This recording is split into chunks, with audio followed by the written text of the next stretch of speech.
史诗级对峙，美3航母战群加2栖攻击舰集结中东，以色列炸疯了，直击伊朗要害。台湾国家促美彻底解决伊朗。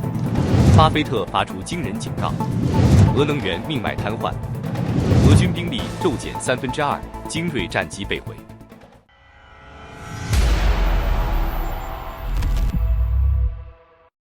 随着美国总统特朗普设定的对伊朗4月6日最后通牒仅剩1周，中东局势持续紧张升级。最新消息显示，周二凌晨，伊朗中部核设施重镇伊斯法罕发生剧烈爆炸，美军动用2000磅的 GBU-57钻地炸弹摧毁了一处大型弹药库，火光冲天，引发全球关注。美国战争部长海格塞斯警告称，美军火力只会不断增强，未来几天将成为决定战局的关键。他强调，美军拥有多达15种不同方式派遣地面部队，但绝不会提前透露具体行动计划。美国中央司令部司令库珀上将表示，尽管美军在中东已占据绝对优势，但官兵仍保持高度警觉，部署世界最先进、规模最大的主动防空系统，以应对伊朗导弹和无人机威胁。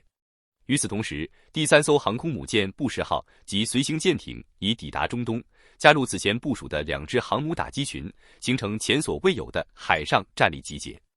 布什号此次出港搭载第7舰载机联队，同时首次在东海岸航母上使用 CMV-22B 鱼鹰运输机，取代传统 C-2 灰狗运输机。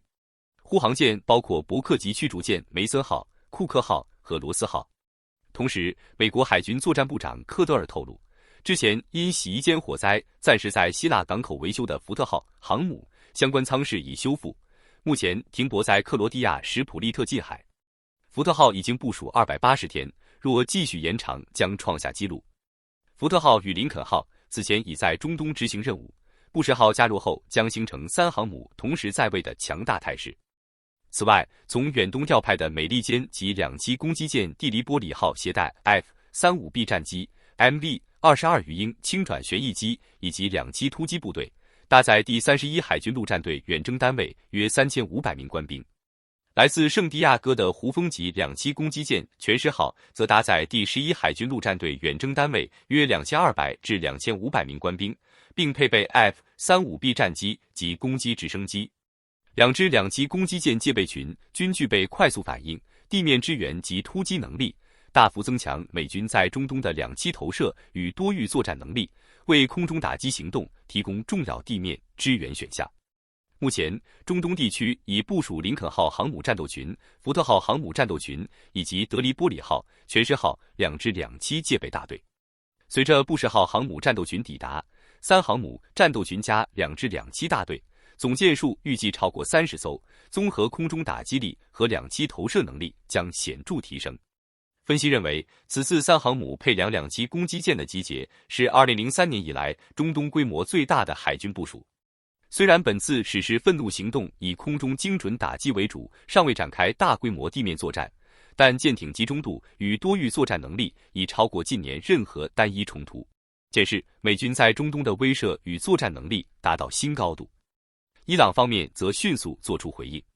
国家媒体引述革命卫队声明称，自4月1日起，将针对包括微软、谷歌、苹果、英特尔、IBM、特斯拉及波音在内的18家美国公司在中东的驻地发动报复性攻击。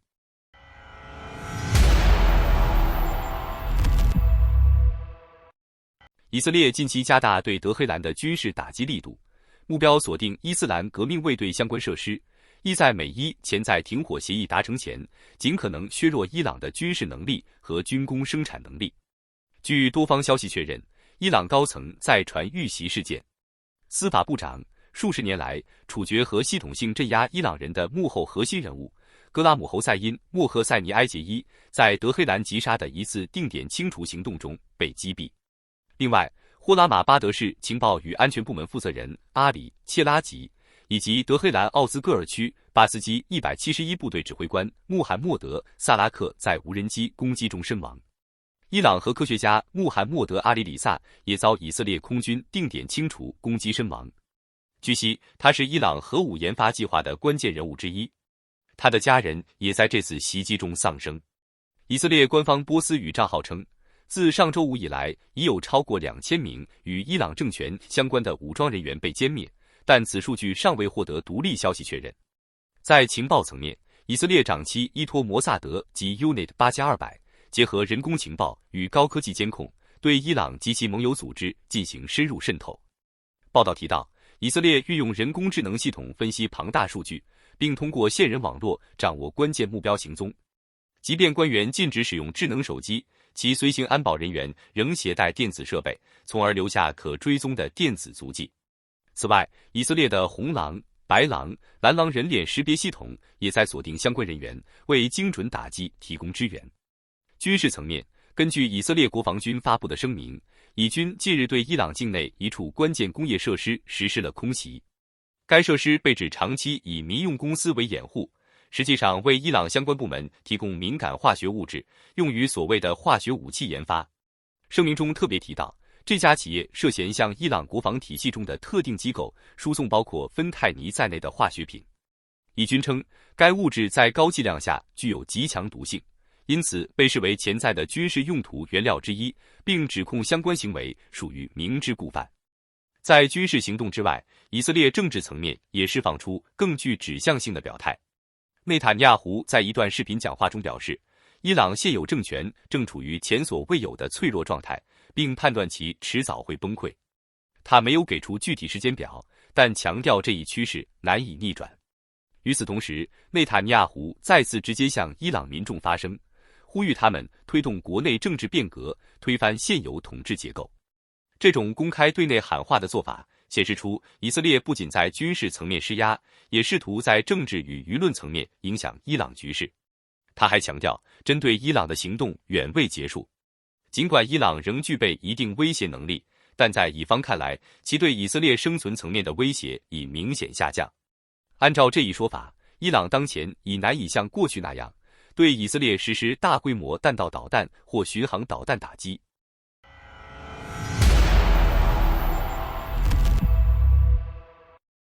目前，伊朗仍在持续袭击邻国，并扰乱霍尔木兹海峡航运。当天清晨，一艘载满石油的科威特大型油轮萨尔米号在迪拜附近海域遭遇伊朗无人机袭击，船体起火，但船上24名船员全部安全。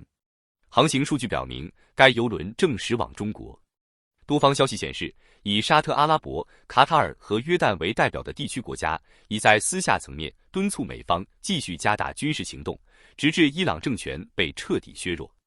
周一，上述三国领导人在吉达举行峰会，重点讨论当前局势的因，标志着局势已进入危险升级阶段。此次峰会也是在更广泛外交协调背景下展开的。就在前一天，埃及、土耳其以及巴基斯坦等国外长已就斡旋美伊冲突进行磋商，试图为局势降温寻找空间。不过，从实际动向来看，区域阵营正在出现分化。一方面公开强调外交努力，另一方面则在私下支持更强硬的军事路径。消息人士称，以阿联酋和沙特为首的海湾盟友正推动唐纳德·特朗普持续对伊朗施压，甚至不排除以打促变的战略目标。特朗普本人也释放出相似信号。他在空军1号上表示，美方与海湾国家保持密切沟通，并对这些国家的反应感到自豪。在他看来，这些国家在遭受袭击后正迅速进入反击状态。根据相关统计，自冲突爆发以来，已有至少9个国家的约40处能源设施遭到打击，能源安全问题迅速外溢，成为地区局势升级的重要推手。在是否接受停火的问题上，美方开出了明确条件。特朗普强调，只有当关键能源通道恢复开放、自由且安全的状态时，美国才会考虑停火安排。这里所指的正是全球能源运输的核心咽喉——霍尔木兹海峡。特朗普在最新表态中还称，美方有望在2到3周内结束当前冲突。在军事层面，美国退伍军人事务部副部长皮特·海格塞斯在周二的简报会上释放出更为直接的信号。他表示，在总统授权下，美军打击力度正在持续升级，我们的火力只会越来越强，而伊朗的能力则在减弱，并强调接下来的几天将是关键阶段。海格塞斯还披露，他于3月28日曾亲赴中东前线探访驻军，称亲眼见证了针对伊朗目标的打击行动。他在描述一线士兵时，用了一段颇具象征意味的细节：一名年轻空军士兵在被问及需求时回答，需要更多、威力更大的炸弹。海格塞斯表示，美方将具备满足这类作战需求的能力。与此同时，近日，大批旅居美国的伊朗民众在华盛顿特区集会，高喊支持唐纳德·特朗普以及本雅明·内塔尼亚胡的口号，试图向外界传递海外伊朗社群的立场。此外，伊朗一女性以自身经历为例，强调对伊朗现行体制的不满，并指责部分西方声音忽视现实。不少参与者表示，由于伊朗国内网络与信息环境受限，普通民众难以公开表达意见，因此海外社群成为替代性的发声渠道。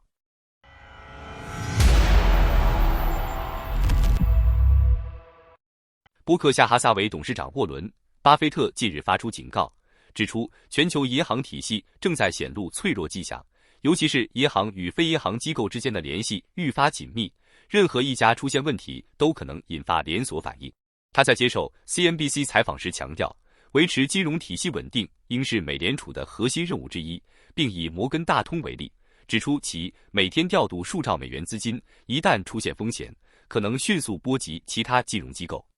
他形象地比喻道，如果有人在拥挤剧院里大喊失火，大家都会跑，但抢先冲到门口仍有优势。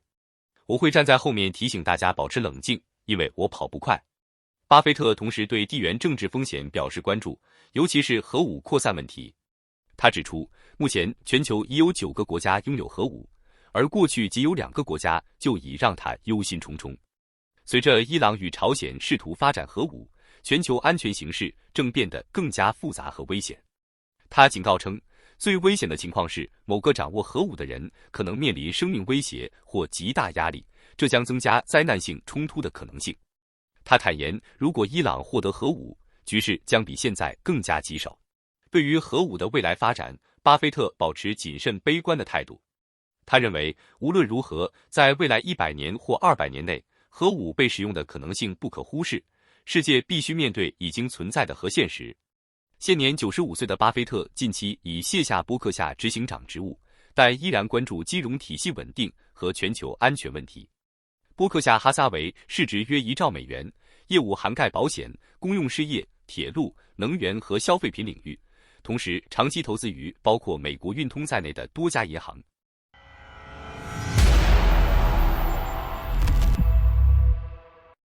3月31日，俄罗斯达达斯坦共和国突发剧烈爆炸，位于夏卡姆斯克的核心石化设施陷入火海。这座由夏卡姆斯克石油化工公司运营的大型工厂，是俄罗斯乃至东欧最重要的石油化工基地之一，其爆炸迅速引发外界高度关注。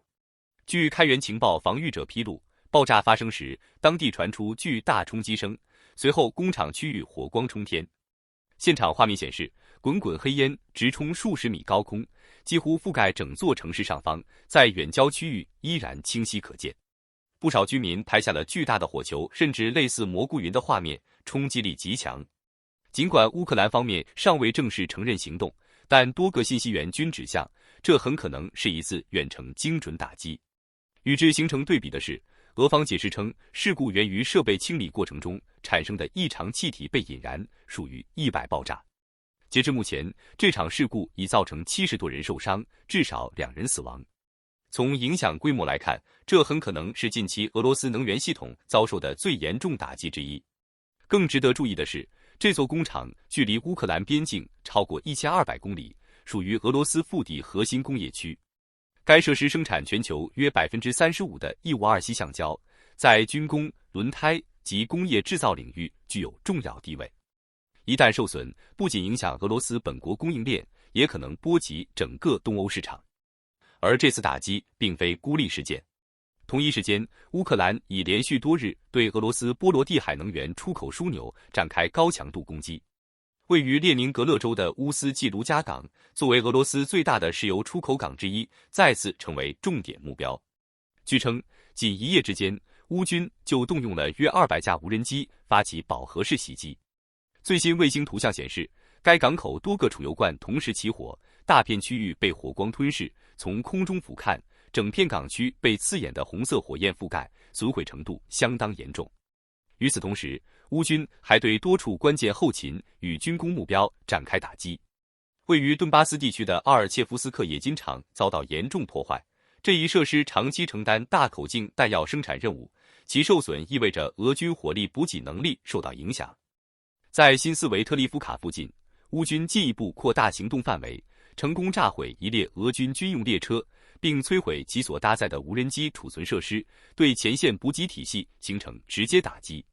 这些行动显示出一个清晰趋势：乌克兰正将打击重点从前线逐步延伸至纵深后方，而克里米亚正是这一战略中的核心节点。作为俄军在黑海方向的后勤与军事枢纽，当地的空军基地、海军设施乃至塞瓦斯托波尔军港都频繁成为攻击目标。塞瓦斯托波尔所在海域近年来屡次遭袭，而连接俄罗斯本土与克里米亚的关键通道克里米亚大桥也被认为是乌方未来重点打击目标之一。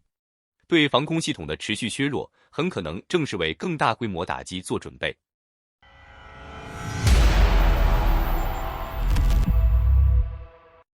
根据 X 账号 Astrea Intel 报道，俄罗斯在扎波罗热前线的兵力部署已降至近6个月以来的最低水平，前线兵力较此前减少多达2/3，显示俄军在该战线的战斗力明显削弱。与此同时，前线局势对俄军持续不利。有评论指出，俄军在博基涅地区发动的大规模攻势未能突破乌克兰防线，第65旅和第118旅成功阻止推进，并迫使俄军撤退。在扎波罗热 Movatokmechka 地区，乌克兰武装部队也击退了被称为 Mobyksy 的俄军动员部队，阻断其推进。与此同时，乌克兰开始将无人机打击深入俄军后方。在赫尔松方向的斯卡多夫斯克地区，乌军出动多架 FPV 无人机对俄军后勤基地实施精准打击。航拍画面显示，当地仓库及油罐车被连续命中，爆炸声中浓烟冲天，整个基地很快被黑烟吞没。更引人关注的是打击距离，该目标距离乌军前线阵地超过60公里。对于传统 FPV 无人机而言，这一作战半径已明显超出常规范围。有分析认为，这类无人机可能通过母机投送或中继平台方式被运送至目标附近后再实施攻击。这也意味着乌军在无人机协同作战方面正逐步走向体系化与远程化。在奥列克桑德里夫卡方向，乌克兰第148炮兵旅通信官科列斯尼琴科证实，乌军已在南部战线收复约440平方公里区域，并控制9个定居点。其中部分区域位于扎波罗热州，其余则分布在第聂伯罗彼得罗夫斯克一带，并有若干据点仍在清剿之中。面对这一局面，俄军试图向该区域增派预备力量，并在过去1周内多次发动装甲突击，试图扭转局势。然而，从实际效果来看，这类正面冲击难以突破乌军防线，进展有限。在苏梅地区，乌军利用 FPV 无人机摧毁了 Sopik 村内一栋被8名俄军突击队占据的建筑，进一步削弱了俄军前线据点。还有评论表示，乌克兰无人机成功营救了一批被俄军押送、面临处决的乌军战俘，所有被俘士兵均已获救，但相关细节尚未获得独立证实。3月31日，乌克兰战场还释放出一系列值得关注的信号。乌军总司令亚历山大·希尔斯基在最新通报中指出，俄方正试图通过全球化征兵来弥补兵力缺口，从多达132个国家招募雇佣兵投入前线。然而，在他看来，这类临时拼凑的兵员，无论是战斗素质还是士气，都难以支撑长期高强度作战。他同时披露，自3月1日起，俄军在多达13个主要方向同步发动攻势，试图以全面施压打破战线僵局。但截至目前，这13路进攻均被乌军防御体系逐一遏制。来自战争研究所 ISW 的战报也在一定程度上印证了乌方的说法。在局部战场上，乌军则取得了一定进展。希尔斯基称，仅3月份，乌军就在南部战线收复约480平方公里土地，规模已超过2025年多布罗皮利亚方向反攻时的战果。另外，俄军空军近期再度传出不利消息。当地时间3月31日傍晚，一架俄军安-26运输机在克里米亚上空突然失联，随后被证实已经坠毁于黑海区域。根据俄方通报，机上共载有29人，包括23名乘客和6名机组人员，无一生还。俄罗斯国防部随后对外表示，事故原因为技术故障，并明确排除了外部打击的可能性。然而，这一说法并未完全打消外界疑虑。事发时天气状况良好，且没有明显的突发环境因素，使得坠机原因依然存在诸多问号。近日，俄军一架苏34战斗轰炸机也在前线区域坠毁，使得原本就不稳定的空中态势进一步承压。消息最早由俄罗斯军事博主 Fighter Bomber 披露，其称这架隶属于俄空天军的苏34在执行任务期间失事坠毁。不过，截至目前，俄罗斯国防部尚未对此作出正式回应，具体坠毁原因、地点以及人员损失仍有待进一步确认。好的，感谢您一口气看到最后了，这是对我们最大的鼓励和支持。要看最全面、最及时准确的战场热点报道更新，就请每日锁定新冷战情势。如果您喜欢我们的节目，也请您点赞、留言、订阅，把视频分享出去，让更多的人看到这个节目。想要赞助我们的朋友，可以打开超级感谢打赏赞助，帮助我们能持续做出更多好节目。谢谢大家。